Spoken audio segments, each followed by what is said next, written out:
വണ്ണവും വയറും ലിവർ ഫാറ്റും കുറയാൻ ആഗ്രഹിക്കുന്നവരാണോ? അപ്പം കൊളസ്ട്രോളും ലിവർ ഫാറ്റും വണ്ണവും വയറൊക്കെ ഉള്ള ആളുകൾക്കുണ്ടല്ലോ, രാവിലെ ചായക്ക് പകരം ഇതുപോലെ നിങ്ങൾ ഒരു ഗ്ലാസ് വെള്ളം ഉണ്ടാക്കി കുടിക്കുവാണെങ്കിൽ ഉണ്ടല്ലോ, ഒരു 2 ആഴ്ച അങ്ങോട്ടേക്കും കൊളസ്ട്രോൾ നോർമലാവും. പിന്നെ ലിവർ ഫാറ്റൊക്കെ ഉള്ള ആളുകൾക്ക് ഇടയ്ക്കൊക്കെ ഇങ്ങനെ കഴിക്കുന്നത് നല്ലതാണ് കേട്ടോ. അപ്പം ഉണ്ടാക്കുന്ന രീതി 2 രീതിയിൽ ഉണ്ടാക്കിയെടുക്കാം. അപ്പം ഞാൻ ഉണ്ടാക്കുന്നത് കാണിച്ചിട്ട് അപ്പോൾ ഏതാണ് നിങ്ങൾക്ക് എളുപ്പമെന്ന് വെച്ചിട്ടുണ്ടെങ്കിൽ ഉണ്ടാക്കിയെടുത്തോ കേട്ടോ.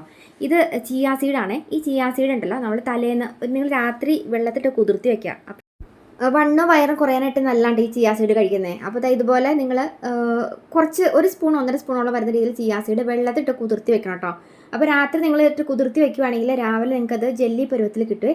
ഞാനിപ്പോൾ തലേന്ന് ഇത് കുതിർത്താനായിട്ട് മാറ്റി വെച്ചിട്ടുണ്ട് കേട്ടോ. അപ്പോൾ അതവിടെ ഇരിക്കട്ടെ. ഇനി നമുക്കുണ്ടല്ലോ, നമുക്ക് വീട്ടിൽ പൊടിച്ച് വയ്ക്കാനായിട്ട് ഈ പട്ടയും ഏലക്കയും വണ്ണവും വയറും കുറയാനായിട്ട് നല്ലതാണ് കേട്ടോ. അപ്പം ഈ വയറ് വണ്ണമൊക്കെ ഉള്ള ആളുകൾക്ക് ഫാറ്റ് കുറയാനൊക്കെ ആയിട്ട് ഈ പട്ടയും ഏലക്കയും കൂടി നിങ്ങൾ പൊടിച്ചെടുത്തത് ഇതുപോലെ വയ്ക്കുവാണെങ്കിൽ നിങ്ങൾക്ക് വെള്ളം ഉണ്ടാക്കി എടുക്കാനായിട്ട് എളുപ്പമുണ്ടാവും. എപ്പോഴും നമ്മൾ ചതച്ചിടാൻ നിൽക്കണ്ട. ചിലരിങ്ങനെ പട്ടയുടെ ഇത് കോലൊടിച്ചിടും, ചിലർ ഏലക്ക പൊടിച്ചിടും.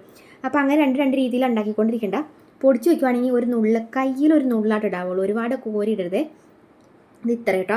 എന്നിട്ട് നമ്മൾ ഒരു 1.25 ഗ്ലാസ്സോളം വരുന്ന രീതിയിൽ വെള്ളം തിളപ്പിക്കാനായിട്ട് വെക്കാം കേട്ടോ. അപ്പം കൊളസ്ട്രോൾ ഉള്ളവർക്ക് ഇതിനകത്തേക്ക് കറിവേപ്പില ചേർത്ത് കൊടുക്കുന്നത് നല്ലതാണ്. അപ്പോൾ പട്ടയും ഏലക്കയുടെ ഒരു നുള്ളും അതുപോലെ തന്നെ ഈ കറിവേപ്പിലയും കൂടെ കൂടിയിട്ട് നന്നായിട്ട് വെള്ളം വെട്ടി തിളപ്പിക്കണം കേട്ടോ.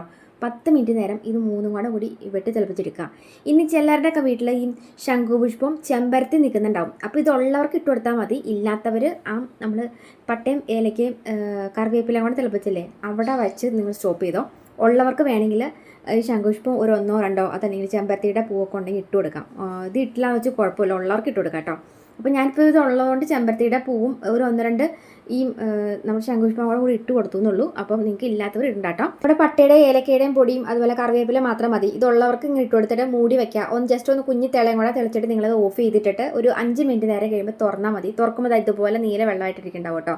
ഇത് നിങ്ങൾ അരിച്ചെടുക്കുക. അരിച്ചെടുത്തതിന് ശേഷം ഉണ്ടല്ലോ, നമ്മൾ കുതിർത്തി വച്ചേക്കുന്ന ചിയാ സീഡ് ഒരു 3 മണിക്കൂർ നേരം വച്ചിട്ടുണ്ടെങ്കിൽ ചിയാ സീഡ് ശരിക്കും പറഞ്ഞാൽ കുതിർന്ന് കിട്ടും കേട്ടോ. അപ്പോൾ ഇതുപോലെ നിങ്ങൾ രാവിലെ ഓടാനൊക്കെ പോകുന്ന ടീമുകളൊക്കെ ഉണ്ടെങ്കിൽ രാവിലെ നിങ്ങൾ പോകുന്ന ടൈമിൽ നിങ്ങൾ കുതിർത്തി വെച്ചിട്ട് പോയാൽ മതി. ഒരു 7 മണി 8 മണി ടൈമിൽ ഇത് ശരിക്കും ജെല്ലി പരുവത്തിലായി കിട്ടും. അപ്പോൾ നിങ്ങൾ ഈ ഏലക്കയും അതുപോലെ തന്നെ പട്ടയും നമ്മുടെ കറിവേപ്പിലയും കൂടി ഇട്ട് തിളപ്പിച്ച് ആ വെള്ളത്തിലേക്ക് ഇട്ട് ഇങ്ങനെ ഒഴിച്ച് കൊടുത്താലും മതി. എല്ലാവരുടെ വീട്ടിലും ചെമ്പരത്തിയുടെ പൂവും ശംഖുപുഷ്പം ഉണ്ടാവണമെന്നില്ലല്ലോ. അപ്പോൾ ഇല്ലാത്തവർ അത് രണ്ടും ഒഴിവാക്കിയിട്ട് ബാക്കി ചേർത്ത് തിളപ്പിച്ചുണ്ടാക്കിയിട്ട് ഇതുപോലെ ചിയാ സീഡ് കുതിർത്തതും അതിൻ്റെ കൂട്ടത്തിലേക്ക് ആ നല്ല ചൂടുവെള്ളത്തിലേക്ക് ചെറുനാരങ്ങയുടെ നീരും കൂടി പിഴിഞ്ഞെടുത്ത് ഒഴിക്കുക. ഈ വെള്ളം നിങ്ങൾ രാവിലെ കുടിക്കുവാണെങ്കിൽ, നമ്മൾ ചായക്കൊക്കെ പകരം രാവിലെ കുടിക്കുവാണെങ്കിൽ ഫാറ്റ് കുറയും, വണ്ണും വയറും കുറയാനായിട്ട് നല്ലതാണ്, സ്ട്രെസ്സ് കുറയും. അത് മാത്രമല്ലാണ്ട് BP ഒക്കെ ഉള്ളവർക്ക് BP കൺട്രോൾ ചെയ്യാനായിട്ട് നല്ലതാണ് കേട്ടോ. ഇനി എന്തെങ്കിലുമൊക്കെ രീതിയിൽ നിങ്ങൾ വല്ല മരുന്നുകളൊക്കെ കഴിക്കുന്നവരുണ്ടെങ്കിൽ ഡോക്ടർ ചോദിച്ചിട്ട് കഴിക്കാം കേട്ടോ. ഈ ചിയാ സീഡ് ആർക്കെങ്കിലും